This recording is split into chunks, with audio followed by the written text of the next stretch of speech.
اهلا بيكم في المطعم المتواضع ده. انا جمعتكم النهارده عشان حاجتين. اول حاجه عشان المهمه الجديده، تاني حاجه عشان تعملوا دعايه للمطعم ده. مهمة ايه يا لعبة؟ وبعدين فين مازو وسيم؟ قصدي الاكسو. المهمه دي مازو ووسيم ما يعرفوش عنها اي حاجه، ولازم ما يعرفوش والا هتخسروا. جه وقتكم عشان تاخدوا فرصتكم. ها اهلا. شكرا. ايه ده؟ العلب دي فيها ساعات شيك، وكل فريق هيلاقي ساعه مختلفه ومميزه عن باقي الساعات. الله، الساعة دي غريبة قوي. خلاص اصبري لا يا اخي حرام عليك. اصبري هلبسها لك. المهمة كالتالي: مطلوب من كل فريق يخلي القائد بتاعه إذا كان مازو أو وسيم مبسوط ومفيش أي حاجة تنكد عليه. الاسترس وحش علشانهم، لازم تخلي بالكم منهم. بقول لك ساعة زي دي تعمل لها كام مثلا؟ ليه؟ عشان ابيعها. يا خبر، كنت هنسى. كويس إن أنت فكرتني.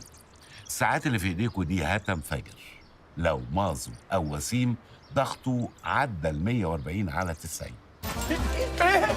تنفجر في مين؟ والفريق اللي هيكسب هو طبعا اللي هيعيش، وساعته قنابلها هتقف وهياخد 30 مليون جنيه. الله، وتفجرونا احنا ليه؟ ما عندكم وسيم ومازو ما يغوروا في 60 داهية. صحيح، ما يطحنوا هم الجوز في حادثة عجلة حضرتك.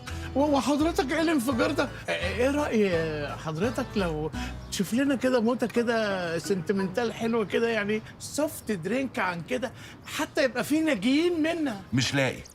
دورت كتير، مش لاقي غير ان الخسران ينفجر. طب ينفع يا لعبة تشوفي لي حاجة تانية غير القنبلة عشان بخاف قوي من الانفجار؟ انت بالذات حطيت لك شويه بارود كده. عاجبك اخرة الشبطة بتاعتك؟ ما بتتفكش. ايه ده؟ تعملوا ايه؟ طب استنوا لما امشي.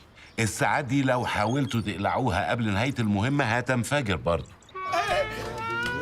المهمه هتبدا بكره الساعه 8 الصبح، والوقت مفتوح لحد ما فريق يخسر ويموت.